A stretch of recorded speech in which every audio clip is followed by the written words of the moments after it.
hadir tengah-tengah kami. Engkau menjamah kami, Engkau melawat kami. Kami merasakan Engkau di tengah-tengah kami. Tidak ada yang lebih kagum dan hormat kecuali kami menikmati kehadiran Tuhan. Karena kami tahu dunia ini sudah tidak menarik lagi buat kami. Kami sudah tidak tertarik dengan dunia. Dunia ini sampah. Dan kami tahu pengenalan akan Tuhan lebih mulia dari apa. Hadiratmu, kehadiranmu lebih indah dari apa. Kami tahu karena kami milikmu Tuhan. Karena Engkau Allah yang cemburuan. Namamu cemburuan. Kami memberikan hati kami, jiwa kami hanya kepadamu. Masa depan kami semuanya milikmu.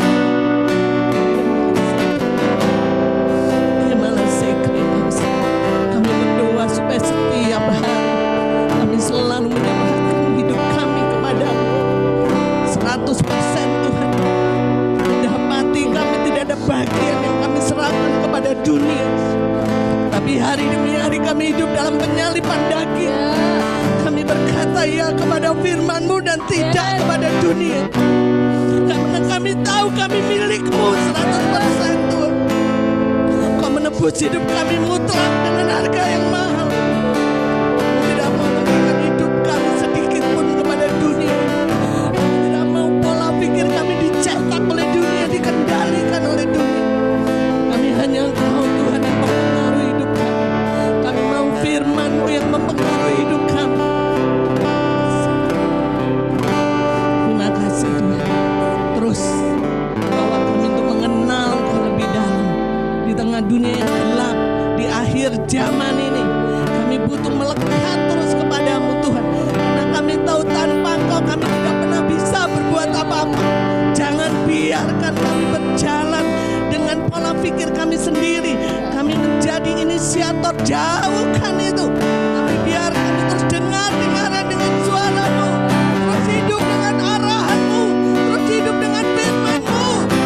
Enggak apapun yang kami lakukan berhasil dan melakukan perkara-perkara besar. Nama Engkau ditinggikan dan dimuliakan. Karena semakin dunia gelap, Engkau akan mengangkat gereja-Mu Tuhan, menjulang tinggi di atas gunung-gunung yang lain. Semua gelap gulita, tapi ini waktunya gereja Tuhan. Kau cetak ulang, Kau bentuk ulang, Kau pisahkan dari dunia, Kau khususkan, Kau kuduskan, Kau bersihkan, menjadi terang-Mu yang bercahaya. Ini waktunya di Son of God, anak-anak Tuhan dinyatakan. Karena semua makhluk rindu menantikan Tuhan. Kami mau Tuhan melihat dia haus, rindu diproses, dibentuk, dikoreksi. Sampai Kau pastikan tidak ada pekerjaan musuh dalam hidup kami. Tidak ada percampuran, tidak ada pencemaran. Kami boleh selaras dengan Engkau, akurat dengan Engkau dalam segala perkara hidup kami Tuhan. Supaya ketika kami berjalan di bumi ini sama seperti Yesus berjalan di bumi ini Tuhan. Hidup kami disertai dengan aliran kehidupan. Kami penuh dengan dinamika ilahi. Bukan menjadi Kristen yang agamawi, tapi Kristen yang penuh dengan dinamika ilahi. Kristen yang penuh dengan aliran kehidupan. Terima kasih Roh Kudus. Kami mau siapkan hati kami menjadi tanah yang subur. Berbicaralah kepada kami, koreksi hidup kami. Kami minta supaya firman yang bukan hanya sekedar pengetahuan, tapi firman yang mengubahkan dan memerdekakan. Seperti pedang bermata dua yang memisahkan jiwa dan roh. Itu yang terjadi. Sehingga sepulang kami di tempat ini Tuhan, kami diubahkan,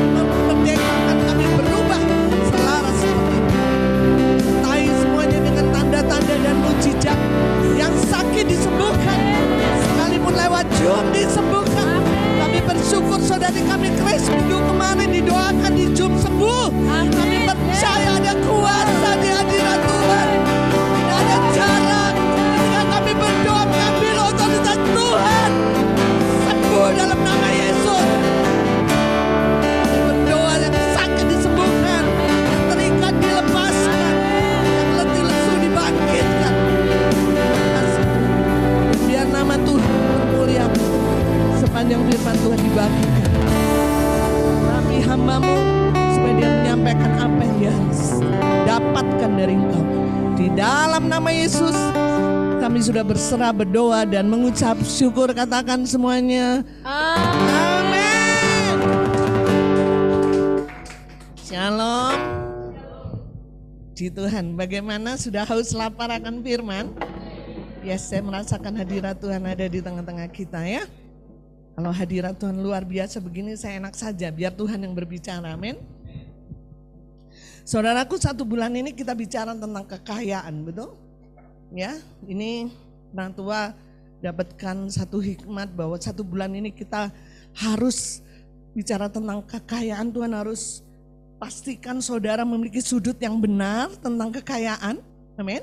Memiliki sikap hati yang benar, pola pikir yang benar, menilai segala sesuatu tentang kekayaan menurut sudut pandang Tuhan. Kenapa? Karena Tuhan akan melimpahkan harta bangsa-bangsa ke tempat ini. Amin.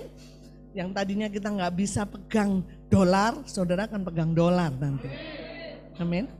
Tapi masalahnya Tuhan harus luruskan dulu sudut pandang saudara. Amin. Sikap hati, pola pikir saudara tentang kekayaan. Saya akan flashback ya, supaya saudara tidak lupa.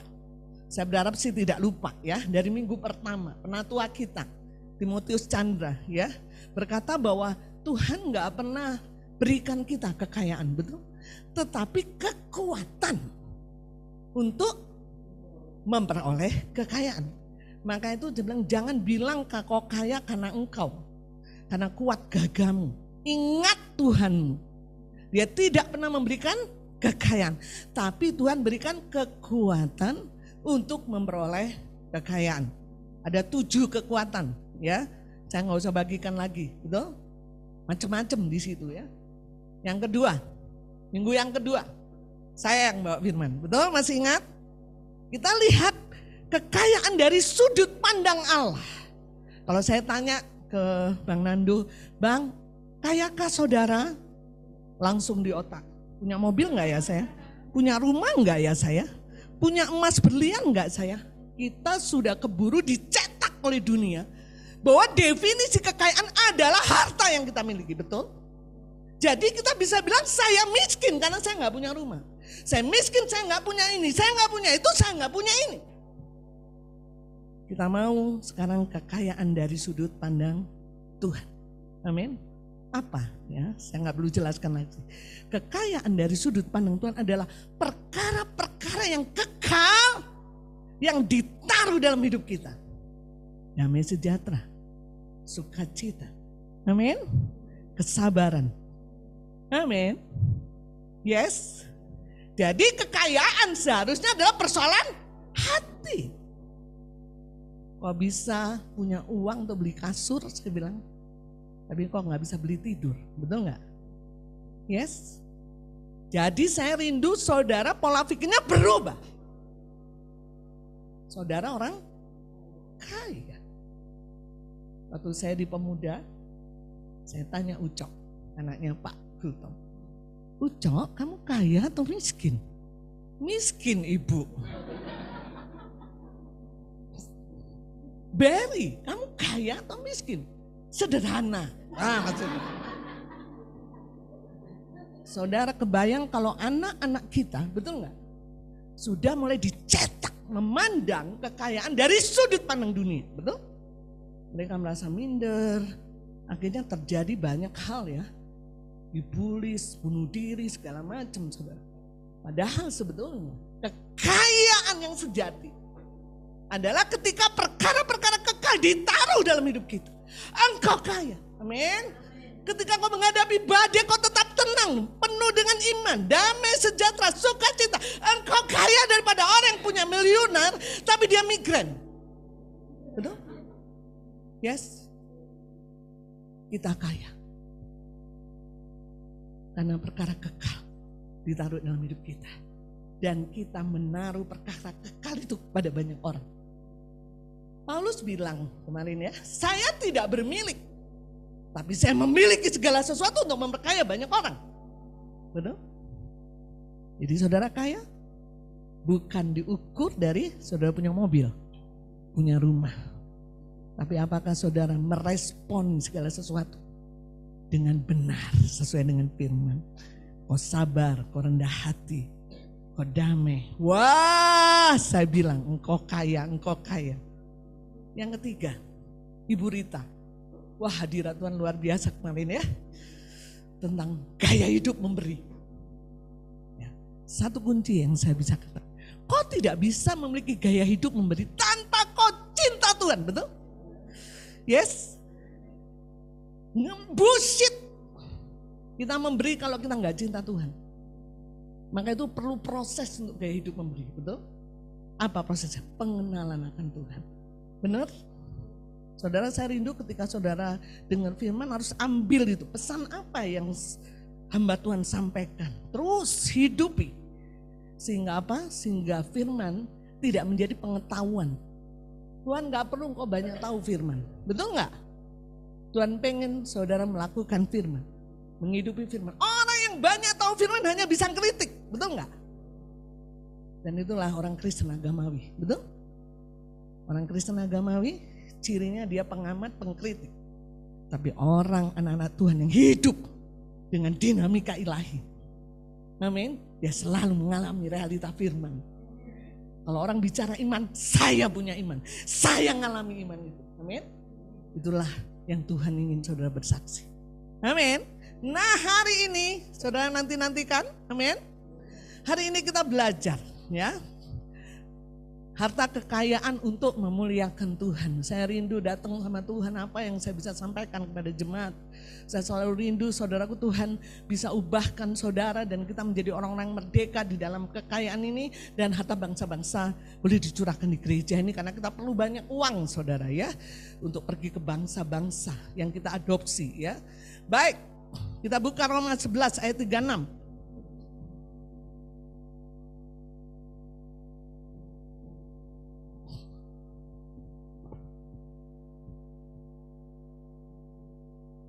Roma 11 ayat yang ke-36.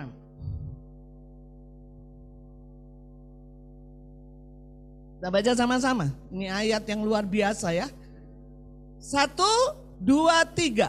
Sebab adalah dari Dia dan oleh Dia dan kepada Dia.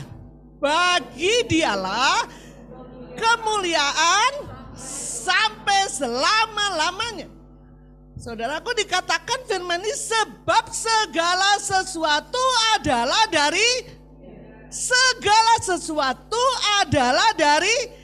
Dia, saudaraku. Jadi sebenarnya kita ini bukan sesuatu, nothing, betul nggak? Ngerti saudara ya? Saudara, sesuatu datangnya dari Dia, kemudian oleh Dia, kemudian apa lagi? Bagi Dia.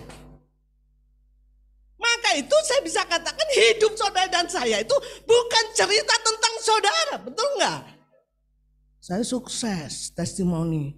Wah, karena saya pinter ngomong, tambah Kensi ya. Saya ke Jepang, Yakult saya, hujan-hujan. Sekali lagi, hidup kita tidak ada apa-apanya, betul? Yes, karena segala sesuatu adalah dari Dia. Amin. Dan oleh Dia. Hampir tidak ada sesuatu yang lahir dari diri kita. Betul? Dan bagi Dia. Bisa enggak saudara kalau saya simpulkan bahwa hidup ini adalah suatu kepercayaan? Setuju dengan saya?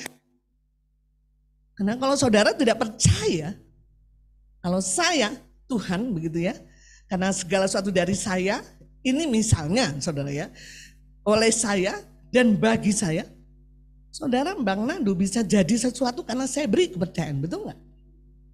Kalau saya nggak kasih kepercayaan sama dia, nanti nggak ada apa-apanya dia. Betul? Benar nggak saudara? Kalau saudara setuju dengan saya bahwa hidup ini adalah kepercayaan. Karena semuanya milik Kristus. Amin. Dari Kristus dan untuk Kristus, untuk kemuliaan. Ada tujuannya untuk kemuliaan Dia. Jadi bicara hidup itu bicara kepercayaan. Saudara nggak bilang Tuhan aku pengen kaya, Tuhan aku pengen ini, bullshit, boleh aja lu ngomong segala macam.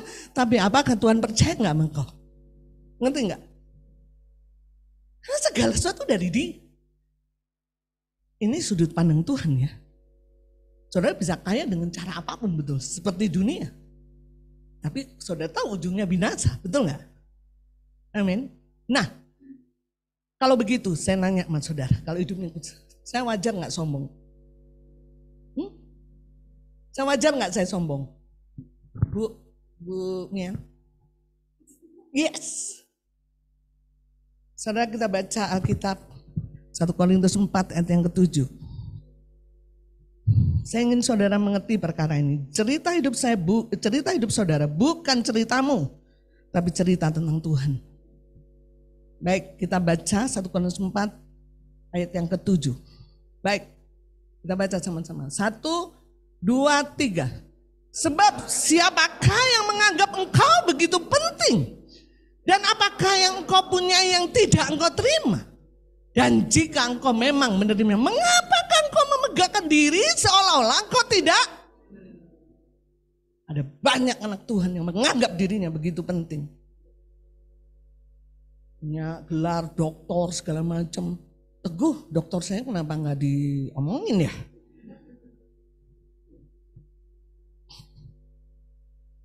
Saya rindu saudara memiliki sudut pandang Tuhan. Amin. Ya. Gak ada gunanya saudara sombong, betul?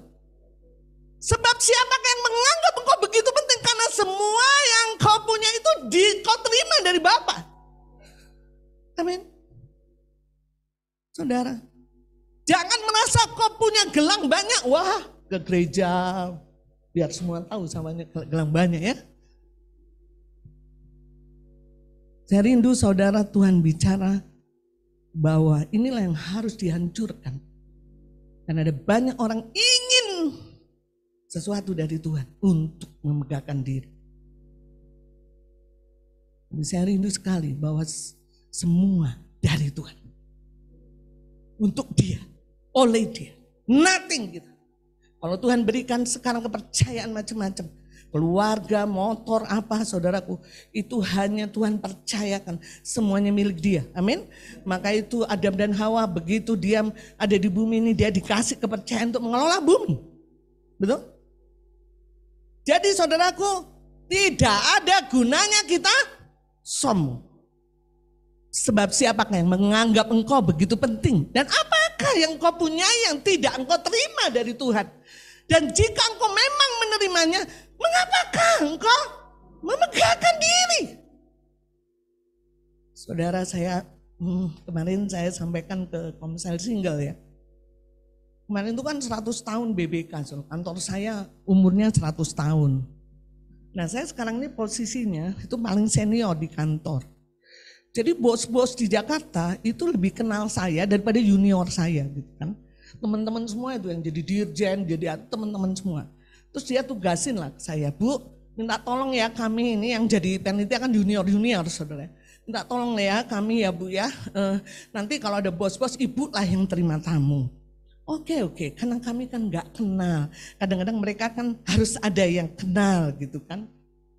Nah ada salah satu saudaraku, dia jadi direktur di Jakarta. Dulu itu dia teman saya lahir baru lewat saya. Karena dia orang Katolik, dia pejabat, sama-sama pejabat, suka sekamar di hotel, ada sosialis apa, sekamar. Dan dia menganggap saya gurunya saudara ya. Jadi kalau dia kemana-mana selalu bilang, Mbak Yus saya mau kesini. Tapi kalau udah di ruang umum ya saya menjaga image kan ya. Saudara, dia dihormati gitu ya. Nah waktu kemarin hari H-nya saudara, ternyata panitia miss lah. Katanya bos-bos datang lewat sana, saya nunggu di sana, ternyata datang lewat sini. Gitu ya. Tiba-tiba saya mau ke sini, ada dosen pembimbing saya, Ibu Yus kenal saya enggak? Oh ini yang killer dulu, dosen saya pakai hijab saya enggak hafal, ngobrol dulu. Jadi karena banyak pintu, saudaraku si bos ini datang mana-mana sendiri. Akhirnya ada orang bilang gini, Bu Yus, itu ibu sesnya di belakang, duduk di belakang sama Ibu Karo. Itu orang-orang penting. Saudara. Hah? Saya bilang, waduh aku terlalu lama ngomong sama dosen ini. Akhirnya saya ngomong, mbak, karena saya kan ya sohib kan. Mbak, ayolah di depan kan sudah mulai dikasih nama kan itu saudara. Karena menteri mau sambutan, udah kasih nama itu. Nah, gitulah gitu ya. Mbak, ngamuk dia saudara. Dia bilang, udah Mbak kalau begini aku izin aja, aku gak ikut. Aku ngerayunya saudara, Mbak jangan gitulah Mbak, mohon maaf. Ini kan salah koordinasi. Saya bukan nggak mau nyambut saudara itu, saya segala rayuan gombal saudara. Saya semakin ngerti saudara, kenapa Tuhan ingin tidak ada satupun roh kesombongan atas hidup. Bagaimana orang dunia, itulah ya. Bagaimana kita mengalahkan dunia kalau kita sendiri sombong saudara. Waduh dirayu aku, ya deh, pergi ke depan saudara. Dia masuk, mukanya masih tidak berkenan gitu. Saya mulai, Mbak, mohon maaf ya Mbak, sampai selesai ya di sini ya. Aku kan harus terima tamu yang lain, aku nggak bisa nemenin. Jangan sakit hati ya. Padahal itu orang yang saya lahir baruin. Karena dia nggak mau belum tercetak firman. Saudara, saya rindu supaya saudara mengerti, sombong seharusnya tidak ada lagi dalam hidup saya. Amin. Karena semuanya dari Dia. Amin. Jadi sombong itu enggak level, betul? Kasih tahu dong teman-teman, sombong enggak level, ngapain kamu sombong? Ya udah, apalagi udah nggak punya sombong, ya kan? Yes.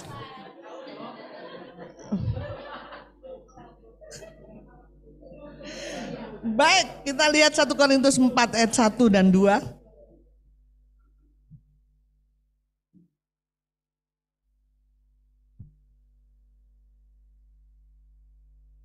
1 Korintus 4 ayat 1 dan 2. Ini ayat 1 ya. Demikianlah hendaknya orang memandang kami sebagai hamba-hamba Kristus yang kepadanya dipercayakan rahasia Allah. Yang kedua, yang akhirnya dituntut dari pelayan-pelayan yang demikian ialah bahwa mereka ternyata dapat dipercaya. Saya tadi bilang bahwa hidup ini kepercayaan, saudara. Betul? Tuhan percaya enggak sama kita? Makanya itu ayat 1 kembali lagi ya. Makanya ayat 1 bilang bahwa demikianlah hendaknya orang memandang kami sebagai hamba-hamba Kristus yang kepadanya dipercayakan banyak rahasia Allah. Kemudian ayat yang kedua, yang akhirnya dituntut dari pelayan-pelayan yang demikian ialah bahwa mereka ternyata dapat dipercayai. Inilah yang menjadi kata kunci. Amin. Apakah kita ini bisa dipercayai oleh Tuhan atau tidak? Jadi bukan berarti Tuhan enggak mengasihi kita kalau saat ini kita belum dilimpahkan banyak kekayaan. Betul enggak? Karena hidup ini kepercayaan. Semua datangnya dari Tuhan. Jadi saudaraku, concern kita bagaimana hidup kita supaya dipercaya. Betul? Betul? Semakin engkau dipercayai, semakin engkau dituntut.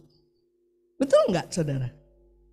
Karena Tuhan ingin semua yang diberikan untuk kita tujuannya untuk kemuliaan Dia. Jadi Tuhan harus mengevaluasi apapun yang dipercayakan kepada kita, apakah sesuai dengan tujuan atau tidak. Betul enggak saudara? Itu artinya saudaraku, apapun ya, apapun yang Tuhan percayakan, yang Tuhan suruh urus kita, apapun itu saudara, pelayanan dan segala macam saudara, ya harta, kekayaan, apapun itu. Saudara, sebenarnya Tuhan mengevaluasi hidup saudara, betul enggak? Yes. Itu berarti saudara, hidup kita tidak boleh sembarangan. Betul enggak?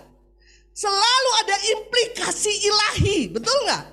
Karena Tuhan melihat apakah betul anak-anak saya yang saya percaya ini mengurus dengan benar untuk tujuan kemuliaan Tuhan. Betul? Kita lihat ayatnya ya. Matius 25 ayat yang ke-21.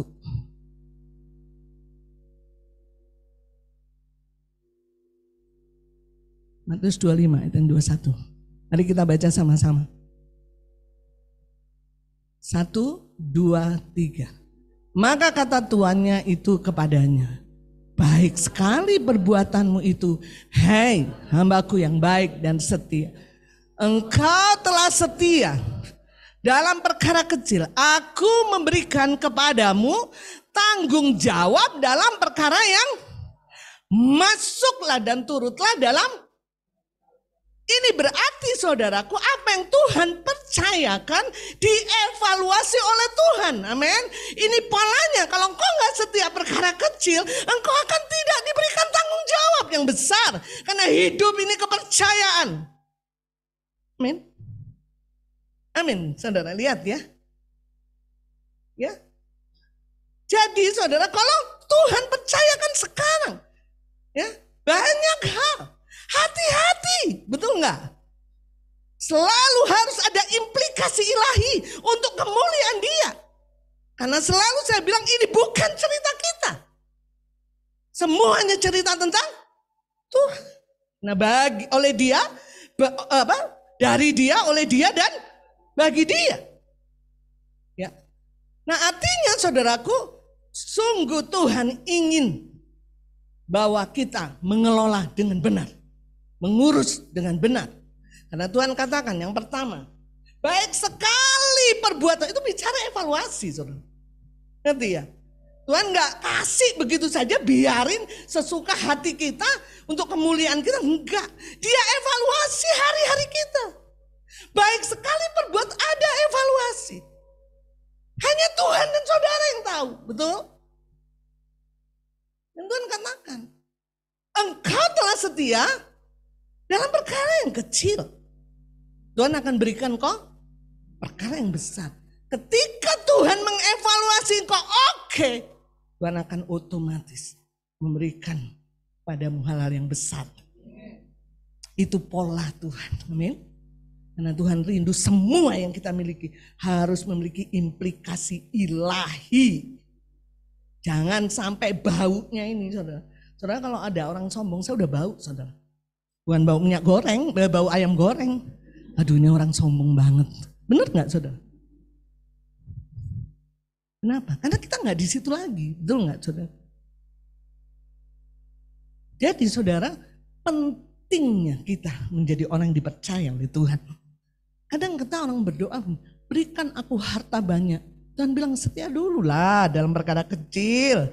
Berikanlah Tuhan aku anak rohani se-Indonesia. Tenang dulu, setia dulu dalam perkara kecil. Satu aja kamu, doa aja masih belang bentong. Ya, ya, saudara. Hidup kita dievaluasi oleh Tuhan. Karena Dia tidak mau mempercayakan kepada orang-orang yang tidak bisa dipercaya. Diambil itu, betul nggak? Yang tidak mengelola dengan baik, diambil dikasih orang yang sanggup dipercayai. Sehingga semakin, makanya bilang untuk orang semakin diberkati ya. Karena itu pola Dia. Amin. Jadi saudaraku, penting sekali kita memiliki sikap hidup yang benar. Bahwa semua yang kita miliki itu bukan milik kita. Amin. Itu milik Tuhan. Dan saya dievaluasi oleh Tuhan untuk mempertanggungjawabkan bagi kemuliaan nama Dia. Amin. Dan yang luar biasa, saudara, masuklah dan turutlah dalam kebahagiaan Tuhan. Tuhanmu itu siapa? Tuhan. Gak ada, itulah yang dicari semua orang. Betul gak, saudara? Gak ada yang lebih indah kecuali masuk dan turut dalam kebahagiaan Tuhan kita. Amin. Emang ada kebahagiaan lain? Gak ada. Amin, saudara. Saya rindu Tuhan bicara banyak hari ini. Supaya sungguh kita hati-hati. Dan semua apapun yang dipercayakan Tuhan atas hidup kita. Ya, amin. Baik, saudaraku. Banyak orang, sekarang kita kembali ke uang. Ya, saudara, saya selalu katakan ya, ini akhir zaman. Dunia sepertinya berkuasa, sepertinya ya. Dunia itu bicara tentang sistem Babel, saudara. Ada sistem yang menggerakkan, saudara, di belakang lewat orang-orang yang antikris, yang tidak cinta Tuhan, supaya mengganti Tuhan itu bukan Yesus, tapi uang. Karena kan yang bisa disandingkan, yang selalu Tuhan cemburu adalah Mammon. Ya, bagaimana kamu bisa mengabdi kepada dua Tuhan? Jadi ini dunia ini, saudaraku, sedang begitu rupa, ya, sistem Babel akan dibuat sedemikian rupa supaya akhirnya orang tuh bilang, aduh kalau nggak ada uang Betul nggak? Kita lihat aja. Ya, saya kemarin dikirimin sama Kak Lince ya tentang Mbak Rina di Perancis, di wawancara CNBC ya, bagaimana keadaan di Perancis. Ya, ternyata Mbak Rina sudah masuk CNBC, saudara. Ya, yang kita utus ya. Dan dia bilang di Perancis melonjaklah semua sembako, di Jerman segala macam, di Eropa hampir 30%. Ya, semua krisis pangan. Nah, saudara, semuanya nih digerakkan supaya orang berpikir bahwa gua kalau nggak ada uang mati deh. Karena memang tujuan dunia, sistem Babel ini akan merujuk bahwa tidak ada Tuhan kecuali uang. Nah, saya rindu saudara, supaya saudara benar-benar memiliki pola pikir yang benar tentang uang. Begitu ya. Karena Tuhan berkata bahwa hidupmu bukan karena uang, tetapi hidupmu adalah karena firman yang keluar dari mulut Allah. Ya, hidup bukan dari roti saja, tapi dari firman yang keluar dari mulut Allah. Jangan sampai kita didistrak karena kesulitan dunia ini. Waduh, memang benar. Mbak Yus ngomong apa? Bullshit, memang benar kita butuh uang. Kalau nggak ada uang gini-gini. Saudara, hati-hati. Kita memang butuh uang, tapi bukan segalanya. Amin. Firman, kita butuh firman. Firman yang membuat bisa menjadi uang. Apa yang tidak ada menjadi ada, betul nggak? Jangan sampai fokus kita berubah. Ya, uang yang jadi fokus. Bukan. Fokus kita tetap mengejar hal-hal yang ilahi. Amin. Saya percaya Tuhan akan katakan bahwa kita akan lalu dari krisis, kita akan dibedakan, kita akan diistimewakan. Ada banyak mujizat terjadi, hal-hal yang tidak lazim akan terjadi atas hidupmu. Itu bagian kita, betul? Ya, kita aja kemarin sudah saksikan kan, tiba-tiba ada orang ngirim duit ke gereja ini nggak ada yang kenal. Itu bukti bahwa Tuhan bilang, nih anakku aku bisa nih dengan caraku. Yes. Nah, sekarang kita lihat, uang, harta, itu bisa jadi ujian, bisa jadi kepercayaan. Betul nggak? Jadi kalau Tuhan kasih uang sama kita, itu sekaligus ujian, sekaligus kepercayaan. Ujiannya apa? Apakah saya bisa mengelola uang dengan baik enggak? Apakah hati saya cinta akan uang enggak? Kan gitu. Kalau kita lulus, dahsyat. Amin. Kita lihat Lukas 16 ayat yang ke-11.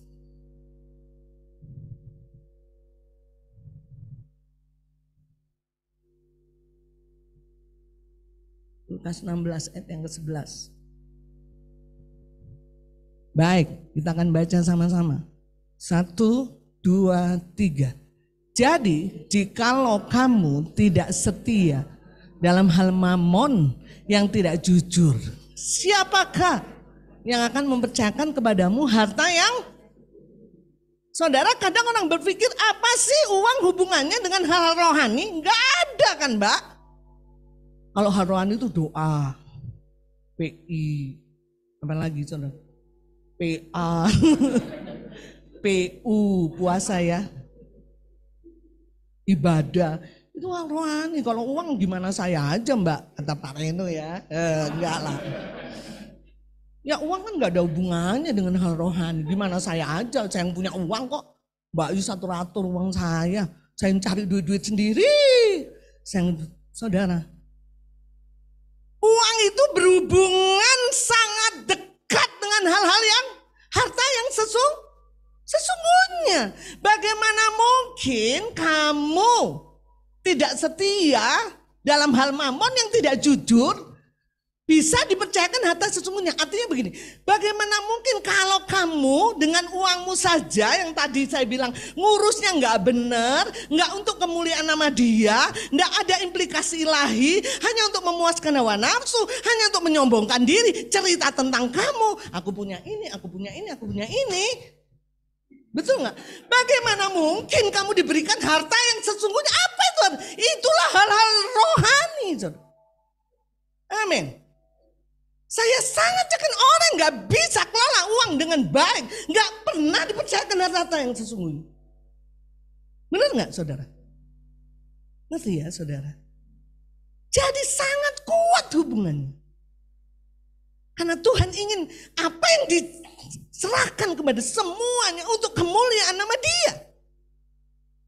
Saudaraku, kalau saya ada keinginan misalnya saudara ya. Nggak harus kayak saya juga sih, semuanya umum lah saudara. Ini saya saudara ya. Ya, kalau saya mulai punya keinginan dan sesuatu yang besar, misalnya, waduh saya harus ganti mobil nih. Bukan untuk gaya-gayaan, kita sombong udah nggak level ya. Jadi kalau saya pakai mobil baru jangan pikir gaya Mbak Yus, jangan ya. Ya, nggak level kita sombong, udah nggak disebau kita nggak sombong lagi ya. Mau punya gelar berapapun nggak sombong lagi. Saudara, saya tuh berdoa bisa lama, bisa setahun saya berdoa. Padahal kalau dipikir secara logika, saudara, mobil saya udah tua, saudara ya. Semakin saya pertahankan, biaya semakin besar, sebentar lagi saya pensiun, gitu ya. Tapi masalahnya itu kan bukan uang saya. Betul nggak saudara? Segala sesuatu harus memiliki implikasi ilahi. Betul nggak? Untuk kemuliaan Tuhan. Jadi saya mesti nanya dong sama yang punya uang. Amin. Boleh nggak Tuhan? Boleh nggak Tuhan? Boleh nggak Tuhan? Sampai jelas. Ini saya, jangan mikir nggak gitu juga lagi. Ya itu masing-masing beda saudara. Tapi saya semakin mengerti gitu bahwa semua yang saya miliki itu bukan milik saya. Jadi ketika saya mengurus sedikit yang diberikan Tuhan, itu berimplikasinya Tuhan percayakan nggak harta yang sesungguhnya. Amin saudara. Kemarin Ibu Rita udah ceritakan banyak, betul? Bagaimana ketika dia memberikan hidupnya dengan suaminya. Dan Tuhan mempercayakan harta banyak. Amin. Kegerakan, bukan hanya bangsa, tapi bangsa-bangsa. Kadang-kadang orang ingin dikasih harta sesungguhnya, tapi gak mau diutik-utik soal uang. Amin.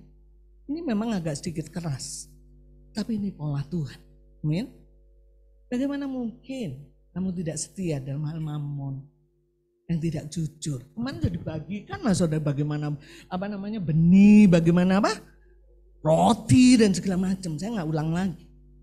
Tapi ketika engkau betul-betul mengerti, Tuhan aku nggak punya apa-apa, semuanya milik Tuhan. Kalaupun aku harus melakukan sesuatu dalam hidupku, aku harus tanya kepadamu. Amin. Karena saya tahu apa yang saya lakukan memiliki implikasi ilahi. Saya dipercayakan harta sesungguhnya. Itu targetnya saudara. Amin. Maka itu saya rindu sekali saudara. Saya percaya sudah enggak kita ragukan lah bagaimana Tuhan menolong gereja ini, betul enggak? Beli ruko, dahsyat luar biasa. Dan kita saudaraku di akhir zaman ini Tuhan akan promosi kita, betul enggak? Menjadi gereja yang menjulang tinggi. Ya, jangan heran loh saudaraku nanti saudara pergi ke Prancis, ke Belanda. Mana mungkin, jangan pikir itu. Mulai dari hal yang kecil. Amin. Kalau kita serius bersama-sama, benar Tuhan, apa yang kau urus ini, aku akan betul-betul, harta yang sesungguhnya itu, dahsyat saudara, betul gak? Saya gak pernah kepikir saya jadi seperti ini, betul gak? Saya apa yang Tuhan kasih, saya urus dengan baik, kasih domba satu, saya selesaikan. Oh Tuhan kalau ngasih domba saya jangan satu dong Tuhan, gengsi dong 10 langsung anak PA. Gak bisa. Polanya gitu, kok urus dulu yang kecil. Amin. Uang juga begitu. Kok perpuluhan, kok ini. Tuhan percayakan lagi, Tuhan percaya. Amin saudara. Dan kita bisa lihat saudara, bagaimana kita masuk dalam kebahagiaan Tuhan itu luar biasa. Ya, dan Tuhan akan percayakan kepada kita harta yang sesungguhnya. Kota ini mudah sekali dibawa kepada Tuhan. Bangsa. Amin. Amin. Karena semuanya untuk kemuliaan nama Dia. Jadi ada hubungan langsung antara cara menggunakan uang kita dengan kualitas kehidupan rohani saya. Betul nggak? Kalau kualitas kehidupan rohani saya nggak benar, pasti saya cara menggunakan uangnya juga nggak benar. Betul nggak? Ya. Jadi kalau ibu-ibu masuk ke mall, tulisan yang pertama mata memandang sale. Kalau udah sale turun berapa persen ya? 80%. Nggak penting juga dibeli, saudara. Ya. Jadi apa? Itu menunjukkan kualitas kehidupan kita, ya. Jadi cara kita mengelola uang itu menunjukkan kualitas. Ada hubungannya, ada korelasinya. Kenapa? Karena segala sesuatu untuk kemuliaan nama Dia. Satu ayat lagi. Lukas 16 ayat yang ke-10. Tadi sudah kita bagikan ya. Gak apa-apa, kita baca lagi aja. Lukas 16 ayat 10a. Baik, kita akan baca sama-sama. 1, 2, 3. Barang setia dalam perkara-perkara kecil, ia setia juga dalam perkara-perkara besar. Dan barang siapa tidak benar dalam perkara-perkara kecil, ia tidak benar juga dalam perkara-perkara. Ini pola, saudara. Amin. Kalau kita setia dan jadi sebenarnya kehidupan rohani kita menjadi orang yang dipercaya mulai dari yang kecil. Jadi jangan berpikir yang besar dulu. Amin. Mulai setia dalam perkara kecil. Kalau kau teruji setia dalam perkara kecil, kau pasti setia dalam perkara besar. Jaminan. Ya, dikatakan kalau kau setia dalam perkara kecil, kau setia dalam perkara besar. Dan barang siapa, dimulai dari yang kecil, tidak benar dalam perkara-perkara kecil, dia tidak benar juga dalam perkara-perkara besar. Otomatis. Makanya itu saudaraku Daud itu benar-benar sesuai dengan pola, betul? Dia hanya mengembalakan domba 1, 2, dia betul-betul fokus dengan Tuhan, hidupnya Tuhan, semuanya untuk Tuhan. Dan dia nggak pernah berpikir jadi raja. Daud pernah berpikir jadi raja? Enggak. Dia hanya dalam pikirannya bagaimana saya tiap hari bisa memuji menyembah Tuhan, hidup dalam hadirat Tuhan. Betul enggak? Yang ada di pikirannya, fokusnya hanya Tuhan. Bagian Tuhan lah yang mempromosi dia. Kepercayaan semuanya Tuhan yang angkat. Bagian Daud ngurusin yang remeh-temeh, yang kecil-kecil. Karena Tuhan bilang, kalau engkau setia dalam kecil, lulus engkau jadi raja. Dia nggak perlu sekolah seperti saya PIM 1, PIM 2, PIM 3, PIM 4. Itu jadi pejabat saudara ya. Nggak perlu manajerial. Waduh jadi raja kan ngurusin banyak saudara, kasusnya banyak. Kenapa bisa? Dimulai dari yang kecil-kecil. Amin. Jadi saudara berdoa supaya Tuhan, mungkin orang sekarang menghina saya. Keluarga besar saya menghina. Kamu punya apa? Nggak usah minder. Kok kaya? Amin. Tinggal Tuhan aku mau dipercayai. Suatu saat bungkam itu mulut orang itu. Amin. Bukan untuk kesombongan. Amin. Untuk kemuliaan. Karena memang Tuhan akan bawa kita seperti rembang tengah hari. Ya. Pasti itu. Kau benar hidupmu, kau bangun hidupmu dengan benar. Kau pasti dipromosi. Amin. Itu firmannya. Seperti rembang tengah hari. Orang lihat, betul nggak? Nggak mungkin ada rembang tengah hari gini nggak, saudara? Lihat semuanya. Orang yang dulu menghina kita, orang yang dulu. Sekarang biarin aja karena kita nggak bisa tutup mulut dia. Pakai plester apapun, terus aja ngoncrop. Tapi kalau Tuhan yang tutup, karena kemuliaan Tuhan dalam hidup kita, dia nggak bisa ngomong apa-apa lagi. Benar dia orang yang disertai Tuhan. Saya mau bagi berkat sedikit. Ini lama ya. Saya punya, mohon maaf yang suku Batak, mohon maaf sekali. Saya punya bos dulu orang Batak, saudara. Ya, saya mungkin pernah bagikan saudara ya. Saya orang, saudara, dia itu setiap minggu itu, mohon maaf, dia udah meninggal sekarang nggak apa-apa lah. Korupsi dan segala macam. Dan waktu itu saudaraku saya tiba-tiba diangkatlah jadi kepala sub keuangan, saudara ya. Saya bilang sama bapak ini, karena zaman dulu zaman Pak Harto, Jadi orang itu harus bawa upeti segala macam diangkat jadi pejabat, saudara ya. Zaman jahiliyah dulu itu kan, orang banyak duit. Nah ini saya nggak punya apa-apa, tiba-tiba dia angkat, saudara. Saya nggak ngerti apa, dia panggil lah saya. Yus, kamu jadi kepala keuangan ya. Padahal saya tahu saya itu bagian keuangan, bagaimana setiap minggu dia itu minta uang segala macam, nggak ngerti pertanggung jawabannya gimana. Waduh, gawat ini saya pikir. Karena dulu kalau zaman Pak Toh, siapa? Yes Pak. Siapa gitu, nggak bisa ngomong yang lain. Sekarang saudaraku dari reformasi birokrasi udah banyak berubah, saudara ya. Nah saudara, waktu saya ngomong gitu saya bilang, Bapak saya doain dulu. Gak perlu didoain. Kamu tahu orang lain kasih upeti sama saya, sekarang saya suruh jadi kepala keuangan masih didoain. Nah, dia orang Kristen. Saya bilang kalau begitu, kalau nggak perlu saya nggak bisa. Marah dia. Kurang ajar kamu ya. Aduh. Dia itu menghina sekali. Karena bagi dia bisa cari orang-orang yang punya upeti dan dia bisa angkat. Kenapa saya nggak mau? Saya bilang saya takut sama Tuhan. Saya ingin kalau memang Bapak suruh cepat jawab, saya nggak mau aja. Kamu kalau dosa bisa datang ke gereja kan kayak ringso. Saya bilang, itu saya nggak bisa tahan saudara. Pak mohon maaf, bukan begitu. Karena Tuhan sudah menebus saya begitu rupa. Saya mau hidup saya hanya untuk menyenangkan hati Tuhan. Karena dia tahu saudara kehidupan dia. Sejak itu saudaraku saya di backlist. Nggak jadi apa-apa. Bener-bener datang ke kantor nggak ada kerjaan, diem. Padahal saya waktu itu bener-bener orang yang dipromos, orang yang kompeten dan segala macam. Singkat kata saudara ya, saya layan. Saudara kalau saya nggak ngerti tentang hal perkara kecil, betul nggak? Saya bisa berontak, saya nggak tahan dengan kesesakan, betul nggak? Bukan sehari 2 hari digituin, setahun saudara. Yang tadinya rapat sini, rapat sono, merasa begitu penting gitu. Ini dibuang sih karena hanya itu. Semua pejabat suruh ngerayu saya nggak mau. Karena saya nggak mau kan melakukan hal-hal seperti itu.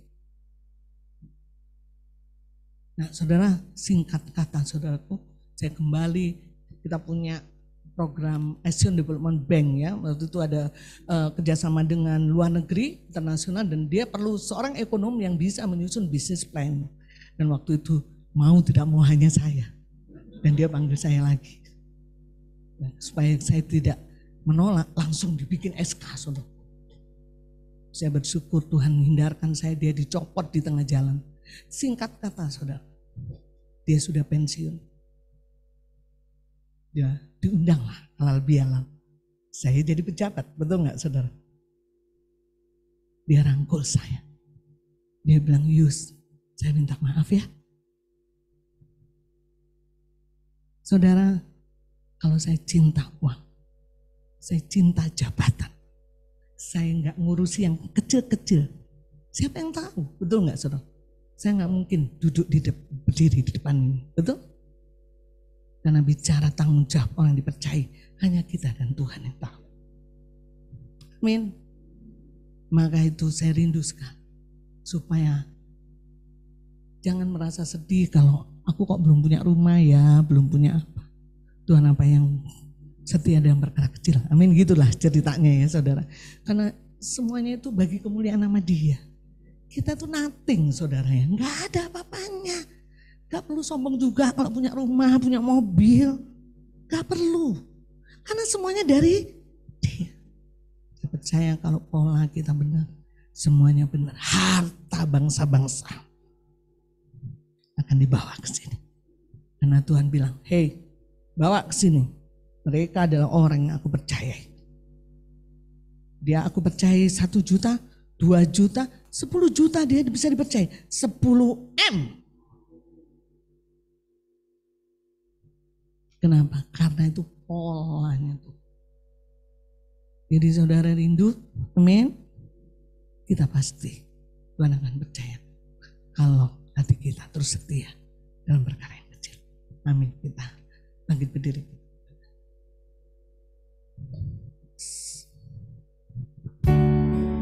Thank you, Lord. Thank you. Kemanasih, kemanasih.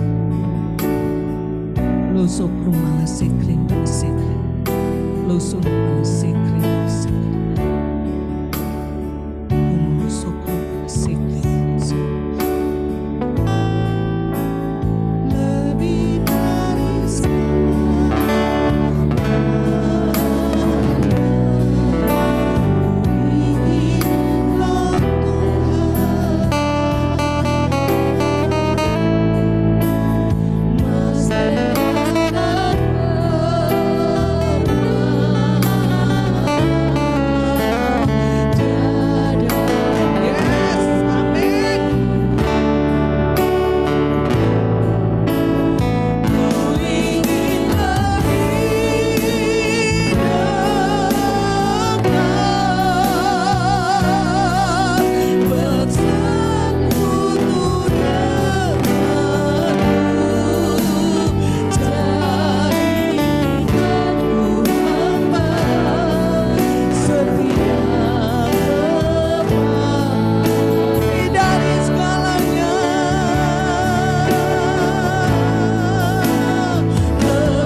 semuanya milik Tuhan.